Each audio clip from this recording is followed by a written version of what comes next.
Okay, everyone. Okay, it's recording. So, I'm recording something different. This is about the possibility of secession in the United States. It's from Ben Shapiro, so don't take everything. Take everything with a little bit of grain of salt, but for the most part, he's most truthful when it comes to stuff like this. Honestly, I don't think secession could be upon us. Also, I'm not going to go full screen just so you can see the chat and just kind of see how people are reacting as stuff goes on.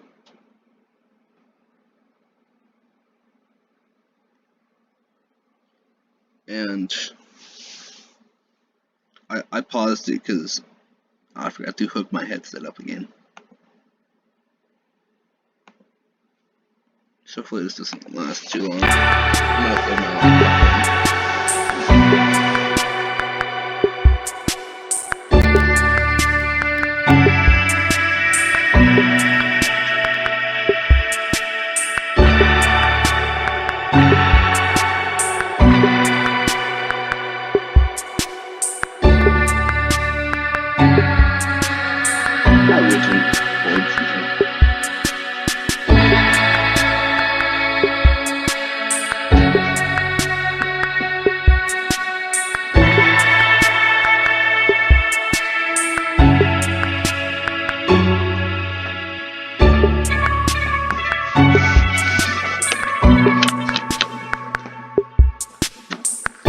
Let's skip ahead in a minute past this screen.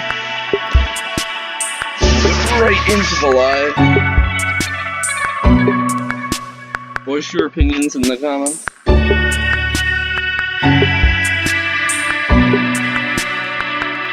Line data at risk. Get protected at ExpressVPN. There we go. Rush Limbaugh sets off fireworks when he suggests secession might be inevitable. 106 House Republicans back Texas's election 2020 lawsuit, and the media finally pay attention to Hunter Biden. I'm Ben Shapiro. This is The Ben Shapiro Show.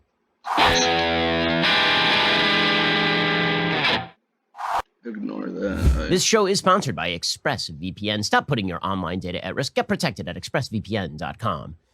We'll get to all of the news in just one moment. First, let us talk about the best holiday gift you can buy. I'm talking about the Deluxe Grillers Assortment. From Juicy, it is in that Deluxe one Omaha steaks because commentary exploded yesterday. Why? Well, because Rush Limbaugh on his show was talking about the fact that we have a massive culture gap in the country. Now, this is obviously true. It is obviously true that there is a massive culture gap between the left and the right. It is also obviously true that there are many members of the radical left who have such a bizarre vision of the United States that it is mutually exclusive with traditional visions of how the United States is supposed to work. And if you have a country where people have fundamentally different conceptions of words like freedom and justice, where you have completely different notions of what constitutes virtue and vice, it's going to be very difficult for those people to live together. The only way that you can have people live together who disagree about these sorts of things is to basically say that the government should not be cramming down its particular vision on anybody, that the government should be small. Right? This was one of the things that the founders knew well. They realized that there were many states. The states live differently. People in the localities within those states live differently. And therefore, an overarching, very powerful federal government would actually be more likely to fracture than the opposite. They knew this because this is exactly what had happened with Great Britain. Because Great Britain had basically said, we're going to rule from above. And the American colonies had said, we live a different lifestyle. We are thousands of miles away from you. And we don't even know about your decisions. And we don't have representation, so we're out. And so the founders knew this. The founders recognized that in a world where people have vast disagreements, the only way that you're going to get them to agree to remain in union with one another is if you do not cram down too many things upon them. The founders also recognized that there had to be certain baseline levels of agreement on things like virtue and vice. And this is why John Adams famously suggested that the Constitution of the United States assumed a population that lived within certain moral bounds and certain moral strictures. Because he said, if you have a non-virtuous people, it will rush right through the constitutional boundaries like a whale through the cords of a net. And so all of this has been long agreed upon. There's nothing controversial about the idea that if we have nothing in common, things are sort of going to fall apart. This is something that Rush Limbaugh mentioned yesterday. And until 5 seconds ago, the media would have agreed. Until 5 seconds ago, the media would have said, look at this terrible, terrible country with Donald Trump as the head of it. Can we live in peace and harmony with these people? No, we can't live in peace and harmony with these people. We're going to have to break apart. I mean, this whole thing is just falling apart. Then they believe that Joe Biden was elected, and suddenly it's unity time again. And this is what the media always do. They suggest that unity is only to be had when their perspective is dominant. When they win, then we're supposed to be unified. When they lose, then we are supposed to fall apart.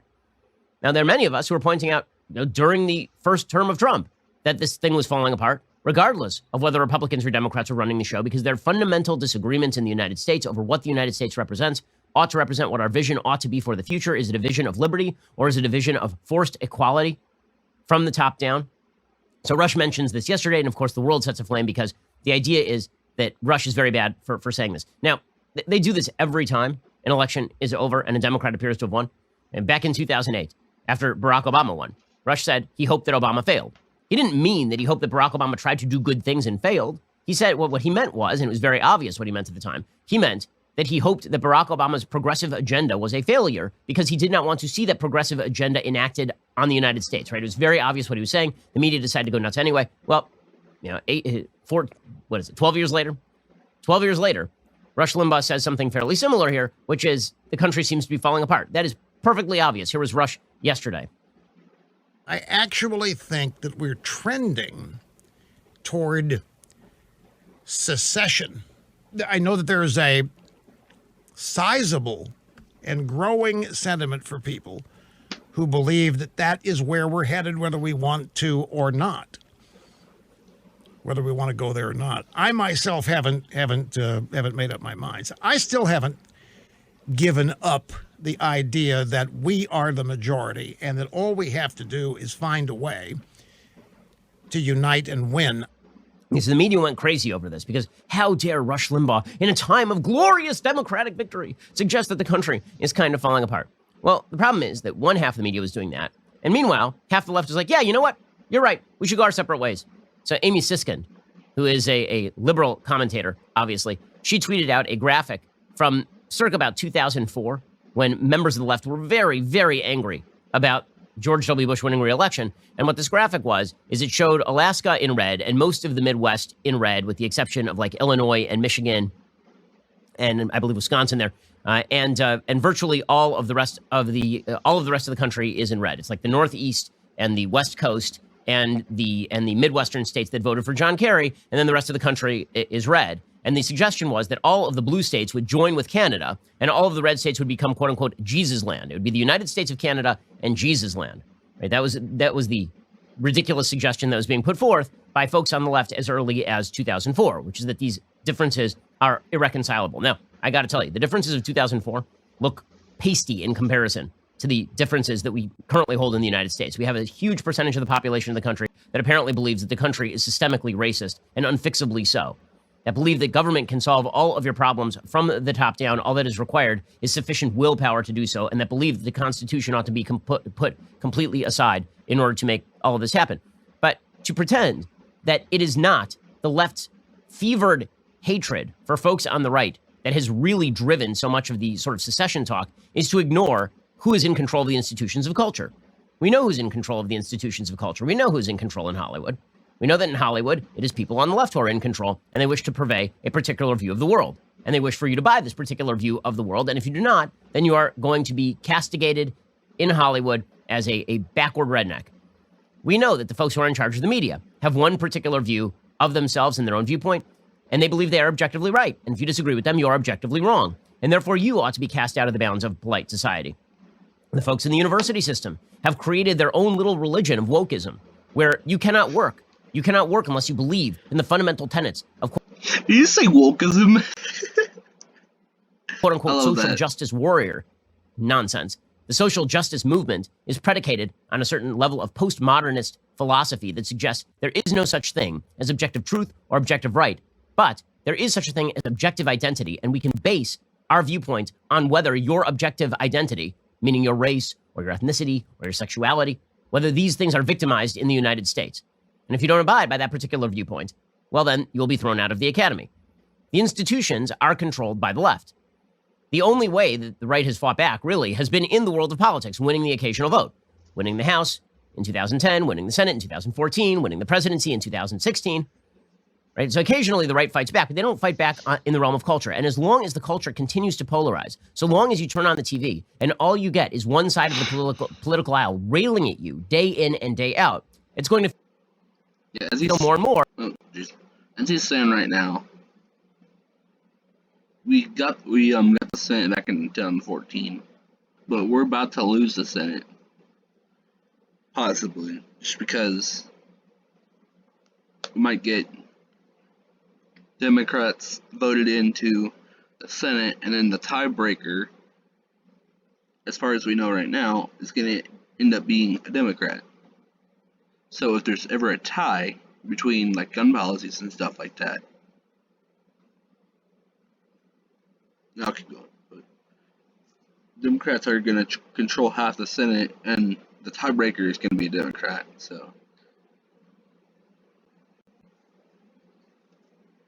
As though we're going to have to pull apart.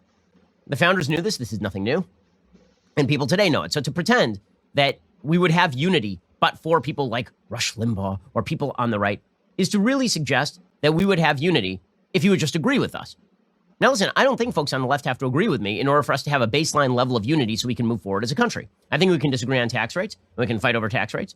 I think we can disagree on certain social issues. And I think that that's totally within the bounds of us still being the American family. I think once you get to the point where you believe the Constitution ought to be overthrown in favor of an administrative state ruled from above by unelected officials who can interfere in every area of individual rights, well, now you're talking about something different. And to sort of gloss over these philosophical differences simply because you think Joe Biden was elected demonstrates the agenda of so many in the media making an issue over what Rush said yesterday. In a second, we'll get to Barack Obama, who, again, has been pasting over these issues. Barack Obama is a seminal figure in the tearing apart of the country. And if you want to watch gaslighting in real time, all you have to do is watch Barack Obama's book tour, because the media have declared that he is, in fact, a unifying figure. Again, anytime a Democrat wins, according to the media, that means he's a unifying figure. Anytime a Republican wins, that means the country is on the brink of falling apart. For me, the question is not who wins and who loses elections. The question is what values are being promulgated and how much do those values cast an entire other side of the political aisle out of the family of Americans, wish everybody else out into the cornfield. We'll get to this in 1 second. First, let's talk about something unbelievably delicious. Are you a waffle person? I am a waffle person.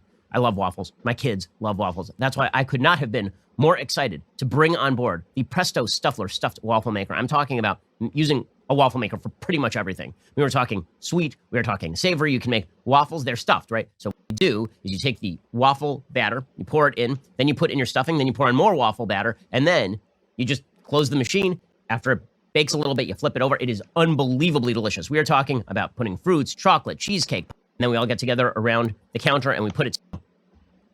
Barack Obama is a good indicator of where the media stand on this whole should America fall apart or not thing. So Barack Obama was great at one thing, and that was lying about his actual philosophy. So what he did over and over and over is he suggested that he liked the Declaration and he liked the Constitution. He just didn't like anything about the Declaration and the Constitution. So he would say things like the Declaration and Constitution signify who we are, and then he would immediately cut back directly against the philosophy of the Declaration and the Constitution. He would suggest that we're not Black Americans and white Americans, we're all Americans, and then he would say that Cambridge police officers acted stupidly and that America had racism in its DNA and all the rest of this sort of stuff. So Barack Obama was a very, very divisive guy. The media continued to try to paint him as a unifying figure because, again, in the view of the media, their view is unifying, any other view is divisive. So here was Barack Obama the other night suggesting that the only reason conservatives didn't love him was Fox News and Rush Limbaugh. I ended up getting enormous support in these pretty conservative, rural, largely white communities when I was a senator. And that success was repeated when I ran for president in the first race in Iowa. By my second year in office, I'm not sure if I could make that same connection because now those same people are filtering me through Fox News and Rush Limbaugh and an entire conservative media infrastructure that was characterizing me in a way that suggested I looked down on those folks or I had nothing in common with them. Suggested? You did look down on those folks. You said in 2008 that those folks were bitter clingers who cling to God and guns and xenophobia. Suggested? Suggested? No, the big problem is that conservative media was telling the truth about Barack Obama, and he didn't like that. He liked it better when the media were simply lying about Barack Obama and his agenda. And when people talk about the separation of the country, you have to understand that the media acting as a filter for Democrats may help the Democrats win, but it is not going to unify the country in any serious way. It's just a way of pasting over serious differences in the body politic in order to achieve leftist victory. That is what the media are doing every single day. And by the way, the members of the media, if they were forced to the choice right now, they don't disagree with Amy Siskind. They look at red states with absolute scorn. They look at people who live in the red states with absolute scorn. I went to law school with a lot of these folks. And they look at the people who don't live in the big cities, and they look at them like they are hicks and like they are rednecks. They look at religious people in particular as though they are stupid and backward. They believe that their sort of secular worldview ought to take dominance, predominant. I gotta try to pause it, Jason. So what I'm gonna say is I live in Missouri, which is a red state, but the two population centers in Missouri, Kansas City and St. Louis, voted Democrat. I feel like that's how it is, where people are concentrated and they don't have to do. They're not like near farms or anything. I feel like that's the more democratic you get. Because if you look around, you don't see very many like small rural towns that vote that have like a big population of Democrats. I feel like they just choose to live in more around cities or suburban areas. I don't know why it is, but I've just noticed that's a trend. Like in Nevada, the two population centers there voted Democrat, while the rest of the state voted Republican. Now, there's not very many cities and towns outside of the two population centers. What I mean by population centers is like the two locations, like the locations in that state that have the highest, the first and second, like have the majority of the population. Yeah, start to explain. Nevada has two, which is Las Vegas and Reno. Missouri has two, which is Kansas City and St. Louis. New York, I think, only has New York and then the capital. California has San Diego, San Francisco, Los Angeles, and yeah, I think those are the three main ones. Oregon has Portland, Washington has Seattle, Texas has Dallas, Houston, San Antonio, how do you say that? And a few others. And these are like where the majority of the population would live in these areas compared to relative to the rest of the state. I'm getting on a tangent, but it's getting to be a long video, so I'm gonna stop. But anyways, for some reason, Democrats seem to group up in the population centers, and overall, that's the only reason that some of these states vote how they do. It's just that the population centers are primarily Democrat.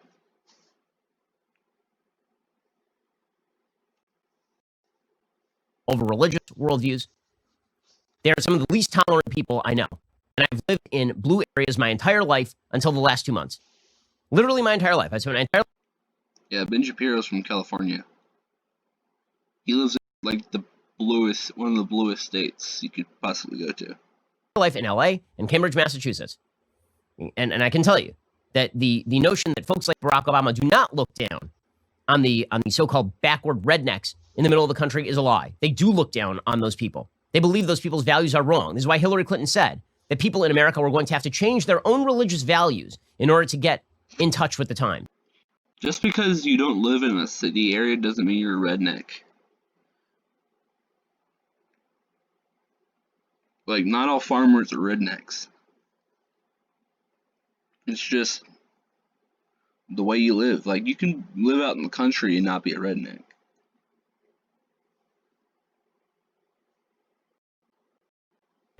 You think that doesn't pull apart the country? It does pull apart the country. Oh, and not everybody that lives out in the country is conservative either. There can be Democrats that live out in the country, and there can be Republicans that live in the city. Now, certain places, they're less likely to, just because the places aren't very tolerant towards Republicans. Like Washington, D.C. I've watched videos about people talking about their experiences as a Republican conservative in Washington, D.C., and they say it's basically, they basically treat you like you're second class just because of your views. I'll keep going, but yeah. Okay, now, this brings us to a larger point. Okay, and the larger point is this. If we wish to share a country, we are going to have to accept that there are limits to how much you get to interfere in somebody else's life. And what this means is we ought to want to maintain a principle, which is that states ought not interfere with other states. If you actually want to share a country, maybe you don't want to share a country. Maybe you want the country to fall apart if you're on the left. Or maybe you're on the right and you say, okay, well, you know what? We're never going to win this battle. The battle's over, so I give up. So fine, let California go its own way, let New York go its own way, let Massachusetts go its own way, and we're done here. Okay, well, if that's your proposal, then make your proposal. But if you believe that the country ought to stick together, or if you believe that there is a silent majority that has been forced into silence, then one thing that you should definitely want to make sure of is that the folks in California and New York don't get to run things in Texas. You want to make sure that the federal... Yeah, there is a silent majority, though. The people that are just trying to live their lives and they're not trying to get rolled up in politics. That's how I was for a little while. That's how most people feel. Because once you say something political, that's going to stick with you no matter what you try to do. That's why if you go say something political, you want to be sure that no matter what you're saying, you want to make sure that you're okay with people coming after you for that. I make political views on videos on TikTok and stuff, and I'm okay with it. Somebody can come at me or try to argue their side. I'm okay with that. And if someone wants to have a genuine debate, I will. That's not how it works when you... I've actually gone after people that say some ignorant stuff, and most of the time they either don't respond or they say I'm racist just because I have a certain view. I got called racist for being pro 2A and being for like back in the blue. Just because I believe that not all cops are bad, I've been called racist. And I don't agree with that. And that's how it is nowadays. Anything you say that's even remotely political, or stuff that's even not even political, you don't mean it as being political, ends up being political. Like, I have a flag in my room, and people see that as political. It's not. I just have pride in my country. That has nothing to do with politics or anything. Same reason I have a demolition range flag in my room. I like that. I like the YouTube channel. I support it. I'm happy to have a flag in my room. Same thing with my Chiefs flag. Actually, I have two of them. I like the Chiefs. I support them. I have an Army flag in my room. I support United States Army and the whole military. As a matter of fact, I'm gonna make jokes about them, like the Coast Guard and Navy sometimes, or the Air Force, Marines. I would make jokes about the Army, but I support our nation's military, and I show that by having flags for the demolition range thing. I bought merch, which was the flag, to support them.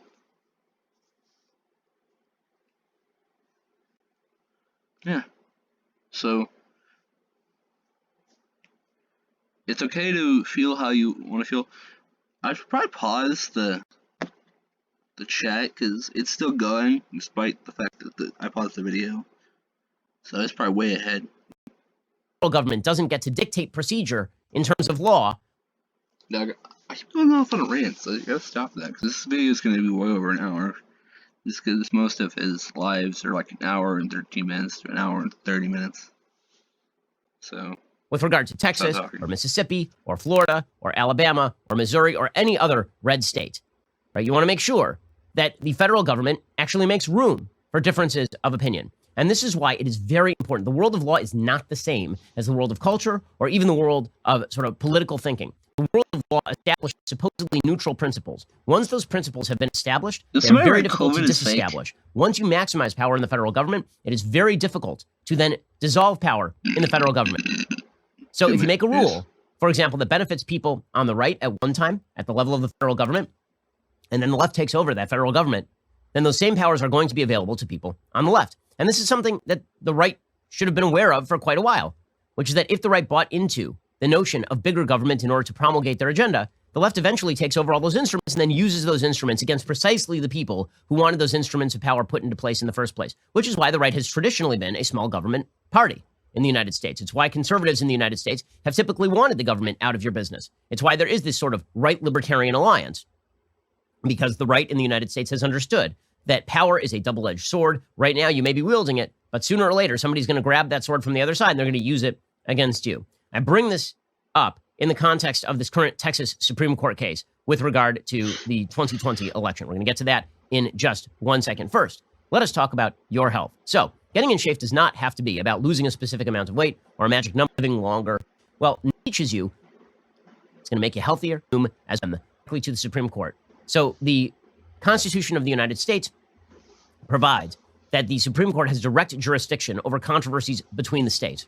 So that means that it doesn't have to go through the appellate procedure. It goes all the way up to the Supreme Court. Now, there is a debate inside sort of originalist circles as to whether the Supreme Court has to take up that case or whether the Supreme Court can reject that case. So really what is going up to the Supreme Court right now is a petition that the Supreme Court will allow Texas to bring this case. 17 other states have now signed on to this case as well. And the case essentially amounts to Texas and a bunch of other red states, 16 other red states, who are filing a lawsuit alleging that a series of swing states did not properly implement election law inside their own borders, and therefore these 17 Republican states were disadvantaged in the Electoral College, and therefore the federal government should step in and basically rewrite all of the election rules in these particular states. That's the essence of the case. And the case makes a couple of claims. Some of them are pretty... You did a video talking about what was going on in Georgia, and as far as I looked into it, Georgia did not follow their own laws. So I don't know whether rewriting the laws in the first place will help very much. But Georgia, they were still counting ballots without overseers, which is against the state law and federal law, because no one was making sure that they didn't change the ballots, making the ballots pretty much, they should have be removed. The ones that were counted at that time should have been removed. And Georgia was the only one that did suspicious stuff like this. There was no one supervising them while they were counting ballots, so they could have completely just changed the ballots. And we'll never know whether they did or not, just because they won't admit it. So the best way to handle certain states need to do a full investigation, figure out which ballots would be valid, most valid, and which ones are not, and then take the ones that there's too much suspicion on and are most likely the least valid. They need to just completely remove those from the count. I don't care whether that makes it go for Biden or Trump. If there's evidence of suspicious ballots, those suspicious ballots should be removed, just so we're not to prevent interference and rigging of the election.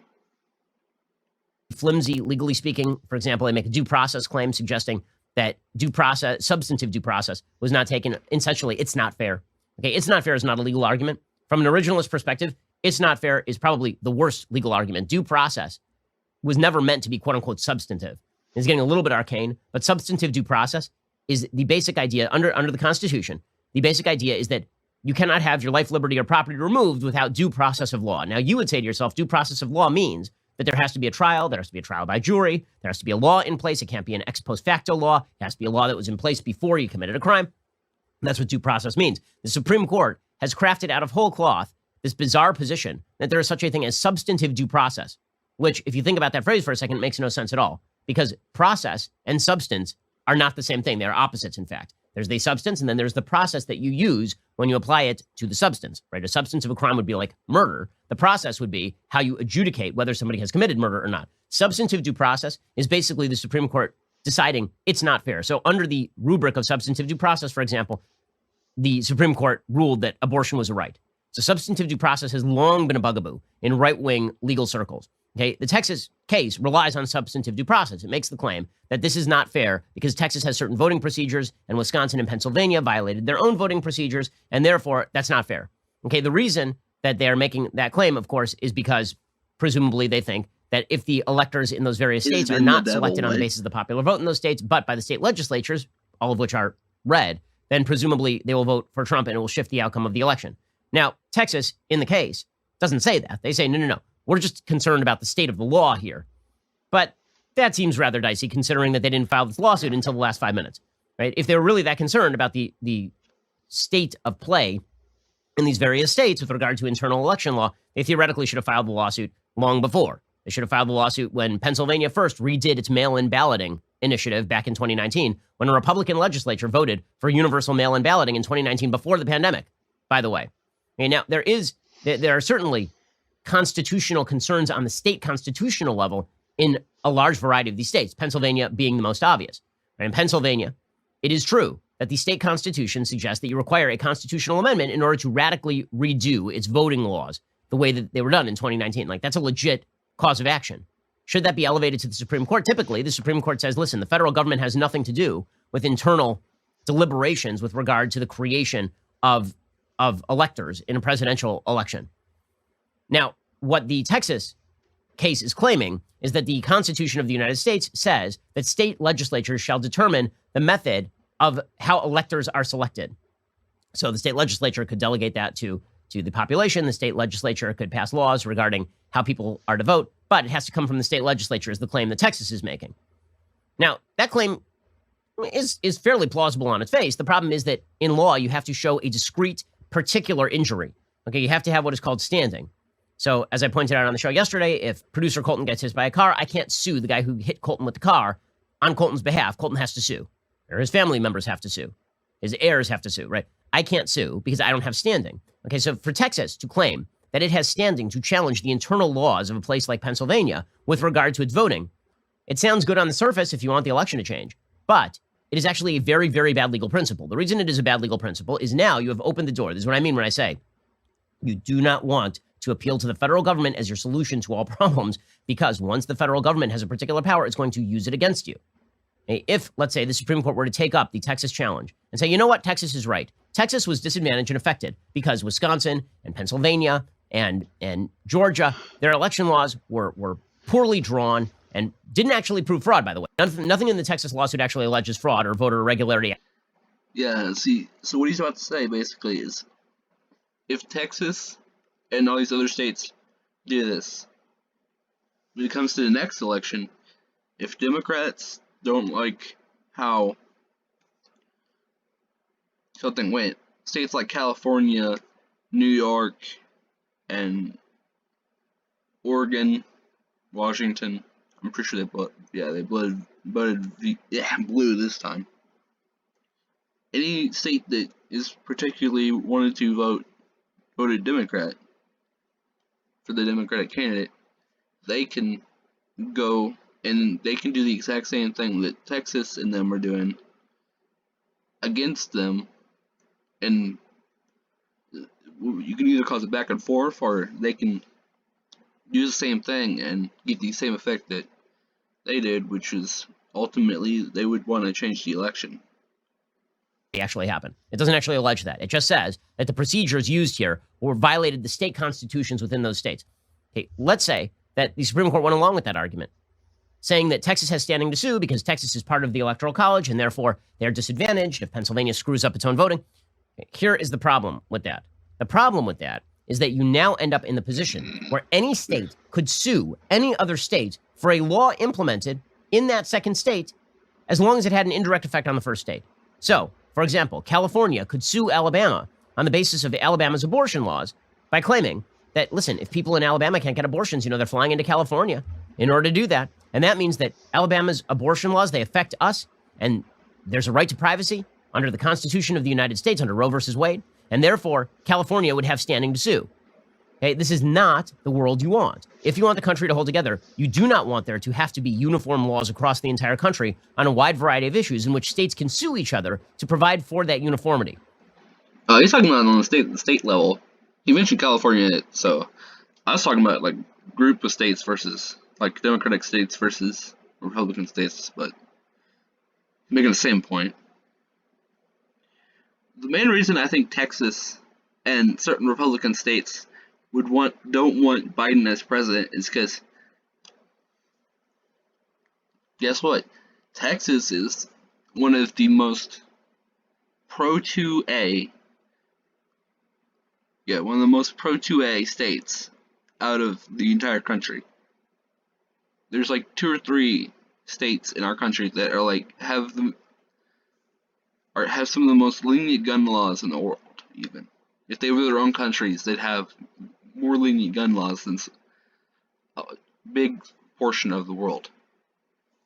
And to have an anti-2A president who is saying that the president's saying that he's going to go after guns as hard as possible, making his leader, the person responsible for his gun control policy, somebody who says that he's going to take AR-15s and AK-47s, Beto, however you say his name, he's going to make that guy his leader, responsible for gun control and stuff. And with these states, they will try their hardest not to allow that. Because if a law or regulation, gun regulations that don't require legislation, are put in place, that affects the entire country, and those states have to comply with those regulations. Meaning, a big portion of the population in Texas now has to either lose their guns or they have to pay a lot of money to keep them.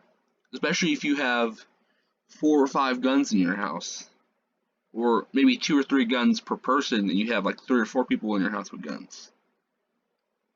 That's a lot of money. That's for one gun. If you have more than 3 magazines that hold over, 10 rounds? That right there is $800. For, say, it's 3 magazines and 1 gun. That's $200 a magazine and $200 for the gun. That's along with the amount that it costs to buy ammo, which Biden's going to try to tax. The cost of maintenance tools, which is probably the only thing that's going to stay the same in price. Tools to maintain your weapons properly. If anything, it's going to be might be harder to get them, which might raise the price, but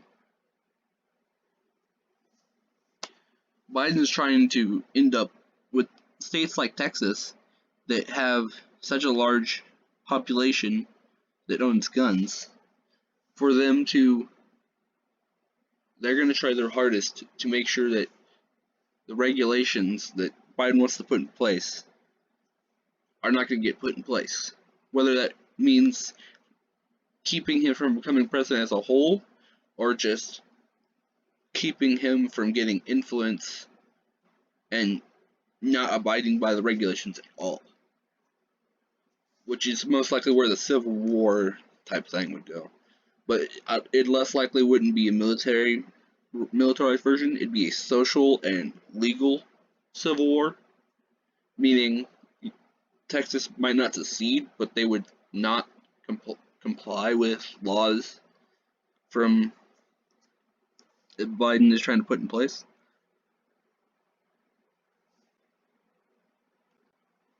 Then you do basically have a bare majoritarian cram-down, right, effectuated by the Supreme Court. You actually don't want this. Okay, so you can think that some of the claims made in the Texas lawsuit are legit, but they don't have standing. To provide them standing would be a constitutional error of pretty extreme magnitude. And not only that, even if they were granted standing to judge that Texas could change election law. Okay, so what I think about this is one state should not be able to have influence over the laws in another state, but I do think the federal government should standardize regulations and laws concerning the federal government, such as presidential elections, elections to any like federal office, like House of Representatives, Senate, even stuff like governor, like a governor. Not necessarily like the one person who can is like the head of an entire state. For bigger states that have lots of influence, I think they should add some regulation, but they shouldn't be in complete control. They should have some like influence to make sure that you're not getting these people that have no real concern for their country as a whole, or even their state for that matter, and only care about giving themselves more power and more wealth. But I don't think that the government should have complete control, just because then, say the federal government was to become majority democratic, then they can enforce democratic ideas on the entire state, the entire country as a whole. I think our federal government should be more Republican, while state and states and cities should be more Democratic. Can be more Democratic if they want. Just because Republicans seem to be the more accepting party of others. Now, in about 6 minutes, don't be surprised if you hear a weird sound. I'm gonna have to start a Zoom for my math class, but I'm gonna mute it. It'll just be playing for like a little bit until I'm able to mute it. But anyways, wow. Okay, this is almost time here, but anyways, I don't think we would have any form of secession in the United States. Well, not any form, but any form of like violent secession. We'd probably have a lot of legal battles and a lot of social battles. By social, I mean like people versus people on a level of like cities disagreeing with cities. Not real. Basically, people will treat each other like they're at war, but they're not actually at war. They'll be more hostile, less accepting, and overall they'd be basically, they wouldn't want to be around people, so separation. Just straight up avoiding people that you disagree with on a social level. With legal, there's not much that can really happen except for a state that refuses to acknowledge or accept regulations and laws put down that were created by the federal government, which if we do end up losing the Senate, or at least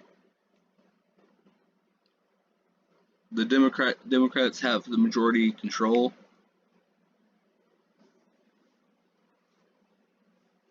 I don't know how well this is going to end up going, because states like Texas are not going to accept gun control laws in the way that maybe over time, but not all at once. And by all at once, I mean within 4 years. maybe over a series of a couple decades, you could do some gun control, but not as much as there are so many guns in Texas and so many people that they're not going to comply with. I'm repeating myself now. You get it, what I mean, right? Please stop talking to the. But anyways, inside Wisconsin or inside Pennsylvania. That is a sword you do not want to grant the Supreme Court. That is just not something you want the Supreme Court involved in. Right now, there are a majority of Republican appointees on that bench.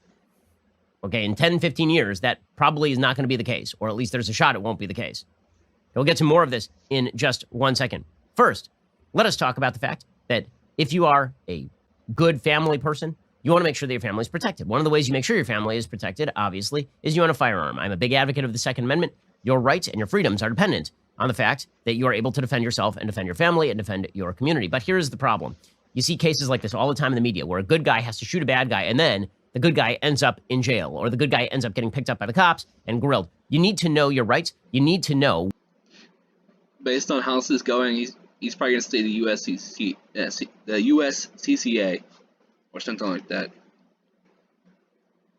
When you can and cannot actually use your firearm. This is why you should check out the USCCA. Right now, the USCCA is providing to you the complete concealed carry. I knew it! See? Now, normally I would skip a sponsor like this, but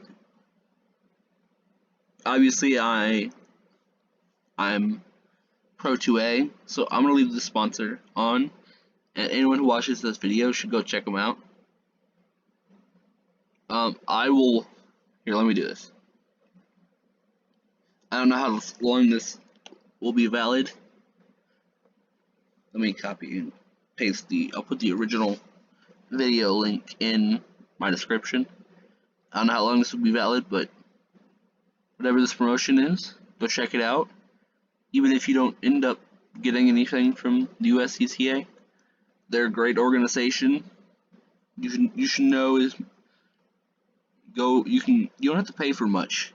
You can check out stuff without paying for anything. You can get information about your gun laws and stuff like that.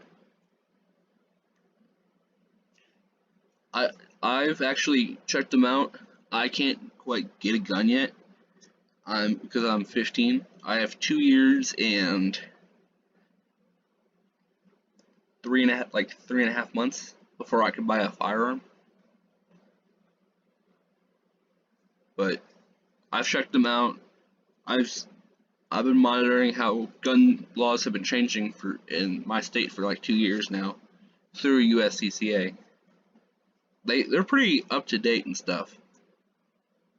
Dang, I feel like I'm sponsored by them now. Jeez, but this company and a few others are pretty accurate and they update a lot. Oh shoot, I didn't mean to do that. Area and Family Defense Guide. It is 100% free. You will learn how to detect attackers before they see you, how to survive a mass shooting, the safest and most dangerous places to sit in a restaurant, how to responsibly own and store a gun, and a whole lot more. It's a 164-page guide complete with valuable information. Just text Ben to 87222 to get involved with the USCCA. Get instant access and a chance to win $1,000 so you can buy a gun to protect your family. Text Ben to 8.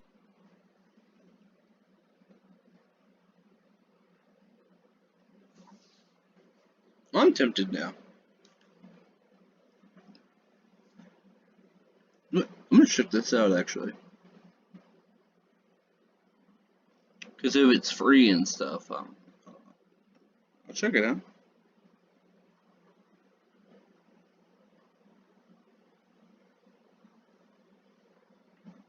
Eight 7222. Done.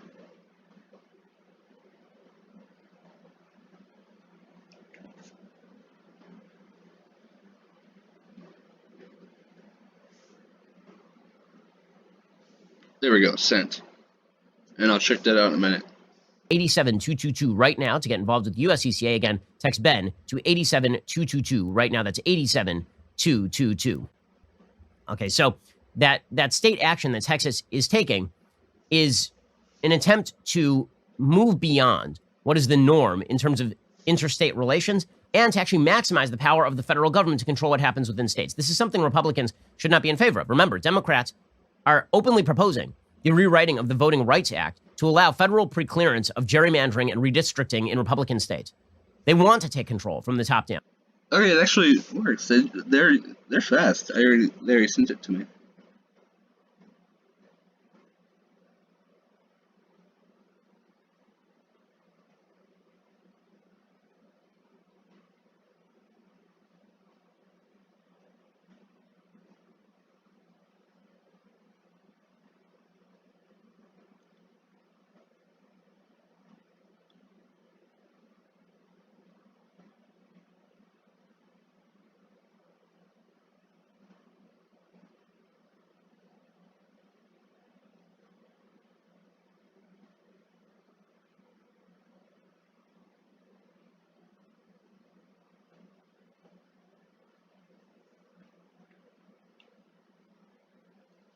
Yeah, they have a lot of options. I'll let you watch that. Down. And now they wouldn't even have to do that via the legislature. Now they could just do it through the Supreme Court. California could say, listen, we have a certain number of Congress people because we draw our districts properly. But, down in Georgia, they don't draw their districts properly. And so we are suing in the Supreme Court saying that our congressional delegation has been watered down by the Georgia congressional delegation, and therefore the Supreme Court is going to have to re-gerrymander Georgia. Is this something you want? Do you want the Supreme Court at the behest of California re-gerrymandering, redistricting Republican states? One of the great glories of the American system is that you have delegated powers. Honestly, one of the guarantees against widespread voter fraud, and I mean like national voter fraud, is the fact you do not have a centralized voting system in the United States. A centralized voting system makes it more likely, not less likely, that there's going to be voter fraud. In fact, inside states, one of the best guarantees against voter fraud and voter... Yeah, so I just got on, I did the text thing, and I'm looking at the guide right now. This is perfect. It actually has a lot of information. It's basically like a textbook format, and it has a lot more information than most of the guides I've seen. I recommend you go check it out. And if you do, comment down below USCCA guide. Just comment that in the down below.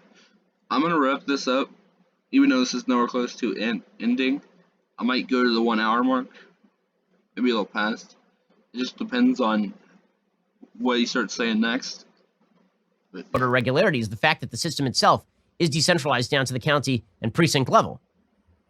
And so, again, I can agree with a lot of the feelings about how the election rules were done in Pennsylvania. The Pennsylvania Supreme Court, for example, randomly suggesting that you can count ballots after the day of the election is crazy. The original decision by a Republican legislature in Pennsylvania to go along with universal mail-in balloting is idiotic.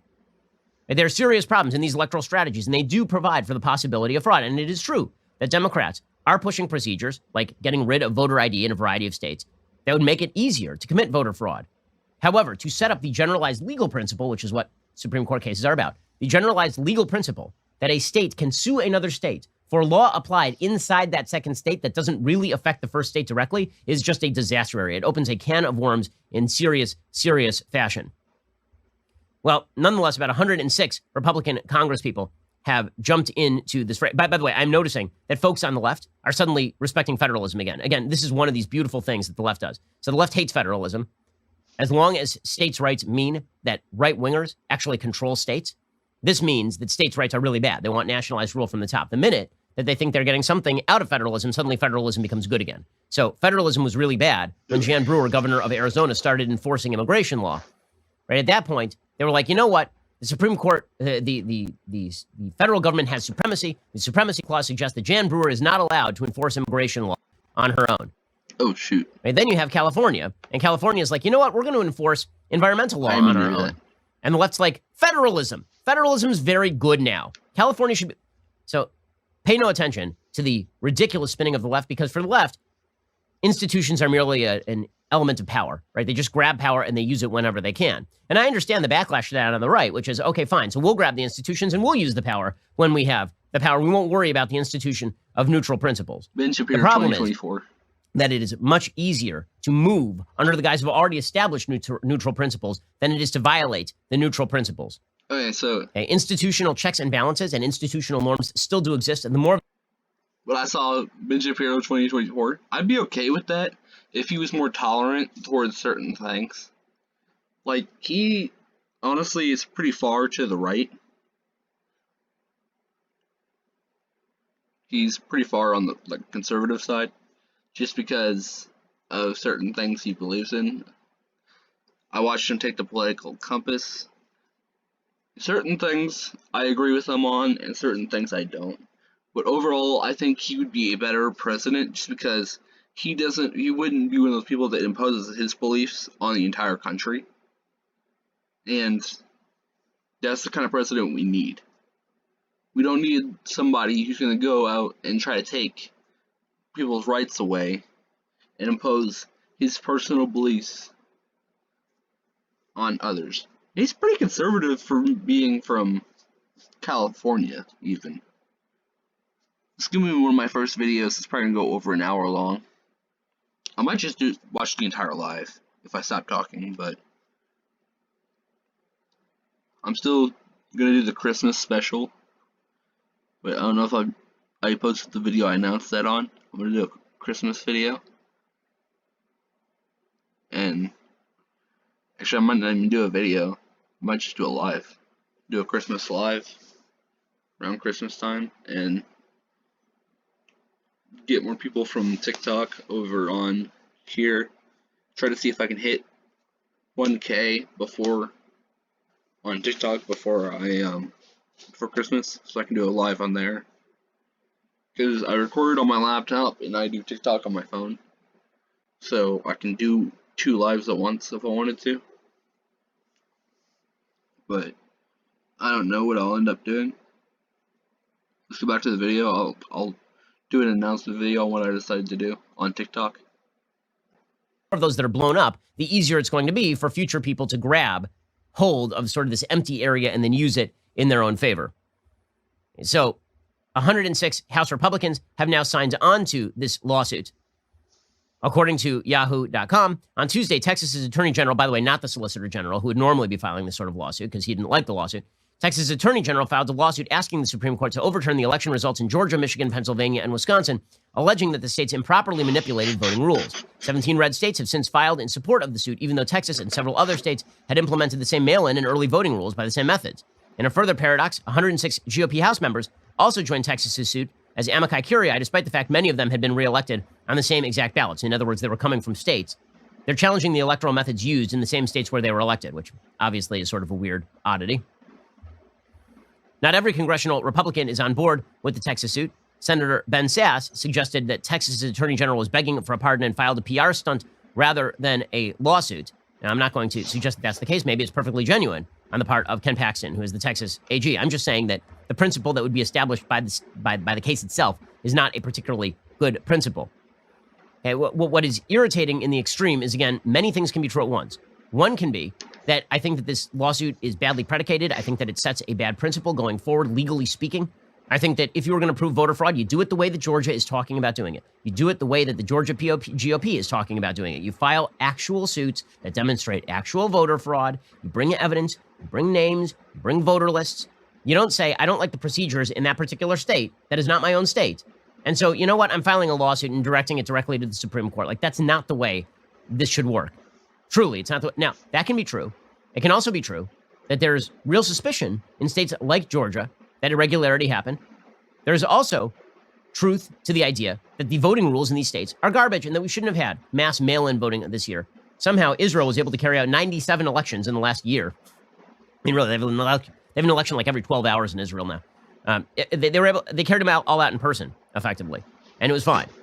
And it turns out that we had mass voting at the beginning of November, and that did not cause a mass spike in COVID cases. So the notion that we had to do universal mail-in balloting is really, really stupid and really, really silly. All of that can be true. It can also be true that the media's overwrought reaction to the Texas lawsuit is irritating and stupid.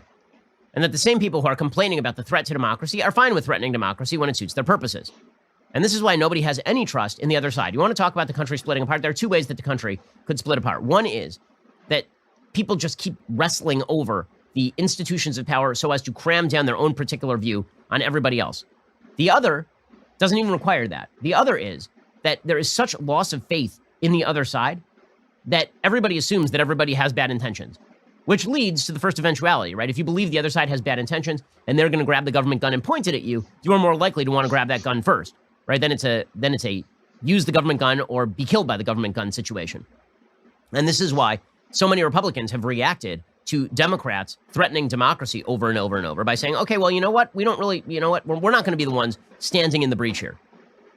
So it is somewhat irritating when we hear all of these folks on the left suddenly decrying the challenges to elections and the complaints about voter fraud and voter irregularity and voting procedure, when literally 2 months ago, this is all they were talking about. Donald Trump and Louis DeJoy, the head of the post office, the postmaster general, is going to remove mailboxes.